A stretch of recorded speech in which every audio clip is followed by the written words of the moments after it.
Welcome to this Chapter 8 Geometry Review. You might be thinking, geometry? What are you talking about? We haven't studied geometry in this chapter.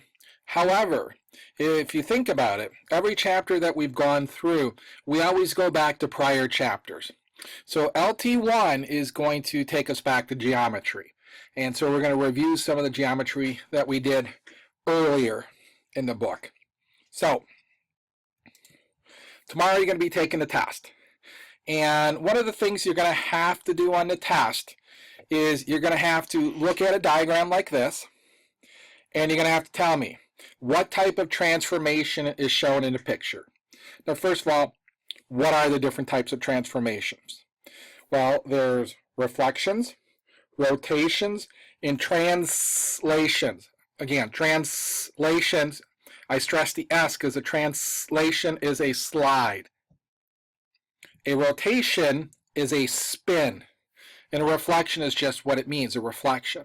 So the first thing you need to know is know those three. Now the other type of transformation that we learned about is the dilation, but those aren't rigid. We're only going to deal with the rigid transformations. And again, rigid meaning not changing. So translations, reflections, and rotations do not change. So let me grab a pen here. So when we look at this one, again, if you look at it, you got to ask yourself, okay, is it a translation? Does it slide? So R comes here, and you see there's an R, and there's a little tick mark there. That's R1. That's an image. So could R have slidden down here? Well, no. It can't be a slide, because if R slid all the way down here, E's at the same spot. So if it was a translation and this slid down here, E should be way down here.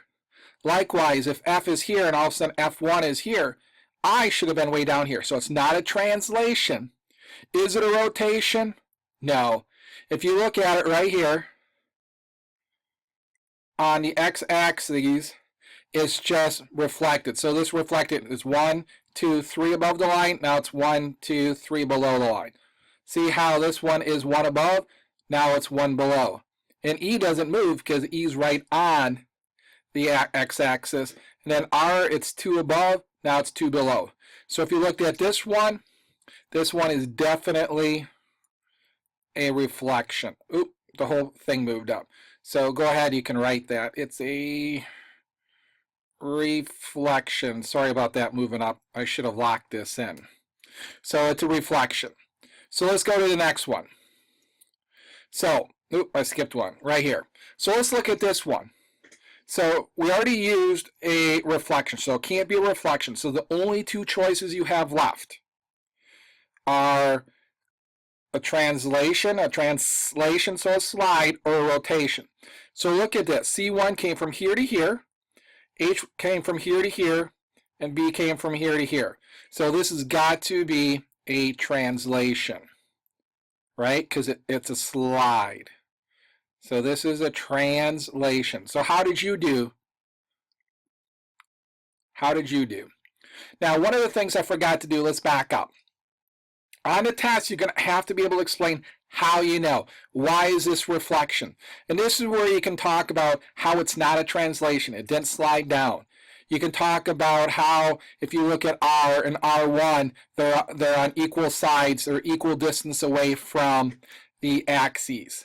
So you can talk about how you had a line of symmetry running right down the middle of the overall shape, and then R got reflected over to R1. So you are going to have to be able to explain how you know. Same thing here. We can talk about how you know this is a translation. So you can talk about how everything was equal. C moved 1 to the right, H moved 1 to the right, and B moved 1 to the right. Because they all moved in the same direction, that means it is a translation. Because if you back up, these didn't move the same distance. Here R moved down 4, but here 1, 2, 3, 4 would have put it right about here and actually moved down 6. So because they're not all equal, it can't be a translation. So let's look at the last one. If we already used translation, we already used reflection, we know that this must be a rotation. And again, you're going to have to be able to explain how you know. So here again, look, B if it was a translation, that's fine. It could be this. However, it can't be, because look, G goes way over here. So that one almost looks like it's rotating about the y-axis. And you can't have different axes if it's a rotation or if it's a translation. So it can't be that. It can't be a reflection, because the line of reflection would be right about here, but B goes down here. These should go perpendicular to the line of reflection. So the only thing left is a rotation. So everything rotated about the origin. So it's actually a 180-degree rotation. So if I took a compass, it would show me that this is a straight line, and from here to here should be a straight line. From here to here, obviously it's on the x-axis, so it's a straight line. So again, you're going to have to be able to tell me how, or what type it is, and how you know. Just a sentence or two explaining it. And this is important. You have to be able to explain how you know. So either explain how you know it's a rotation, or you can explain, I know it's not a translation because, and I know it's not a reflection because. So then you have to, and so you could do that to tell me how it's a rotation, because this is why it's not the other two. So any questions?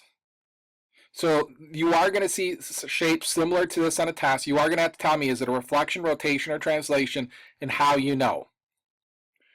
Now, the last thing you're going to have to do on a test, and I've got several examples, is you're going to have to identify a sequence of transformations that will transform the original figure to its copy. So if you remember, you had shapes like this, and see how there's the tick marks here?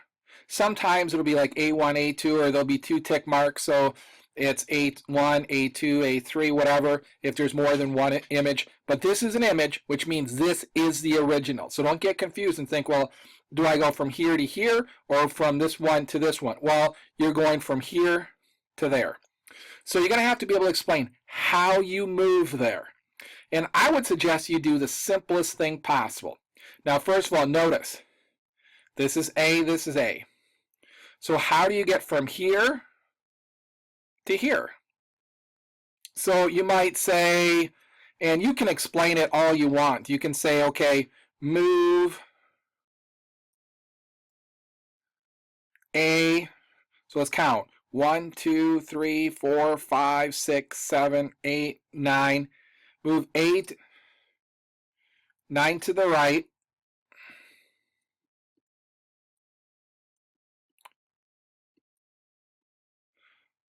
So that would put it right above here, and then you could say move A 1 down.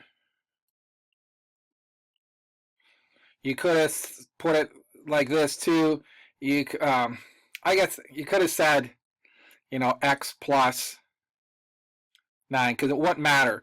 Even though we move 8, 9, B would have to go 9 as well to get over here. So you could have said x 9 and y negative 1. Because remember, if we go this way, it's a plus for x. If we go this way, it's a minus for x. If we go down, it's a minus for y. If we go up, it's a plus for y. So I would just write it out like this. Move A9 to the right, move A1 down.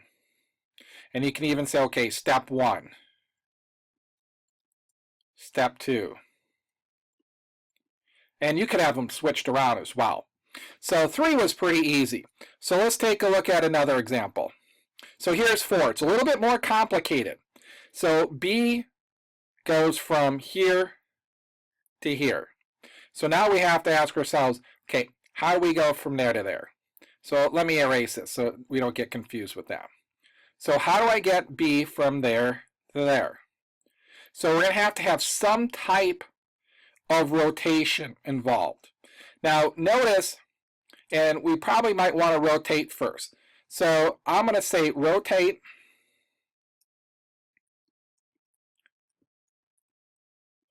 point B. I want to make sure I tell everybody, what do we rotate?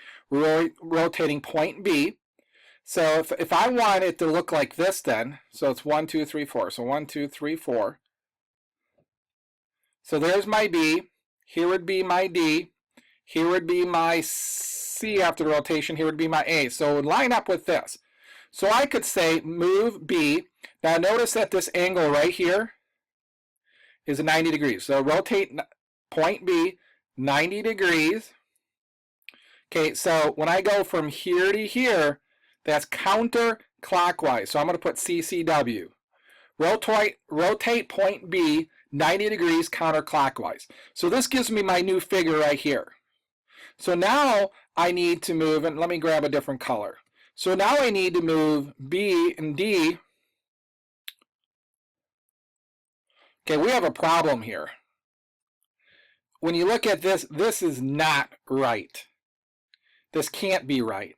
So when you're taking a test, if this screwed you up or this messed you up, this should be C, this should be D.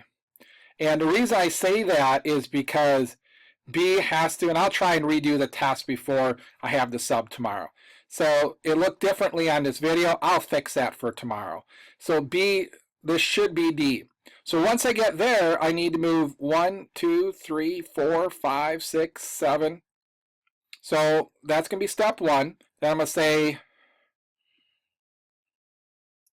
X plus 7.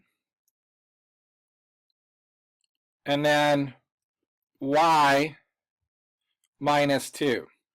Or you can say move point B 7 to the right, and then move point B 2 down. You can do the same thing. So this works, or like we did in the last one, it works. Again, I will do my best to fix this, but if for some reason I didn't get it fixed and you're all confused, just listen to what I have to say, and then it should be okay on the test. So the book had this one wrong that I got it from. So let's look at the last example. So you've got B and you've got to get it up here, and A, you got C and D. So this is one of those where you could rotate, and you could rotate point B 90 degrees so that now instead of this pointing this way, so if I look 1, 2, 3, 4, 1, 2, 3, 4, so C would now be here, and then D would be off the grid, but it really wouldn't matter because that would be B, this would be my new C1. So I'm not going to write this whole thing out. So you could say rotate 90 degrees, and again, I went this way, so rotate 90 degrees clockwise, and then move it up 1, 2, 3, 4, 5, 6, 7, 8, 9, 10. So then you could have said X or Y plus 10, and 1. So that has B right here. Then I got to go 1, 2, 3, 2, 3, 4, 5. Then I could have said X plus 5. So X plus 5. What was the other one? Y. 8, 9, 10, so Y plus 10. So I didn't put the rotate in here, but I would have to rotate it 90 degrees clockwise about point B. I have to say where I'm rotating it, because if I rotate it about point C, now all of a sudden it's rotated in a different way, and then this is going to be wrong if I don't say rotate about point B. Now the other thing you could have done is you could have just said rotate about the origin 90 degrees, and that's where your new point B would be. A would be here. It's a little bit harder to tell. I can tell because I've been doing this a while. So you could have simply said rotate point B 90 degrees about the origin, and boom, you're done. Everything's worked out. So that might be a little bit harder to see, but you can see that it is a 90-degree angle. So now, right here in this practice, when I had 3 examples, you're only going to have to do 1 on the test. So just make sure you take your time, don't rush through it. Make sure that you have really good explanations for these. Because if you get this right down here, if you get whatever one this is correct, and then all of a sudden you get the 3 words right, but you don't have the descriptions, that's where you're going to get yourself into trouble and you're going to get a lower grade. Even though if you're able to figure out this as a reflection, just explain how you were able to figure it out. So as always, if you have any questions, let me know. However, I'm not going to be in class when you're doing this. That's why you're doing it via the video, but the test will be on Wednesday. So you can always come in early on Wednesday and ask if you were having issues. Otherwise, we will be having a test on Wednesday with this. Okay, that's it. Bye.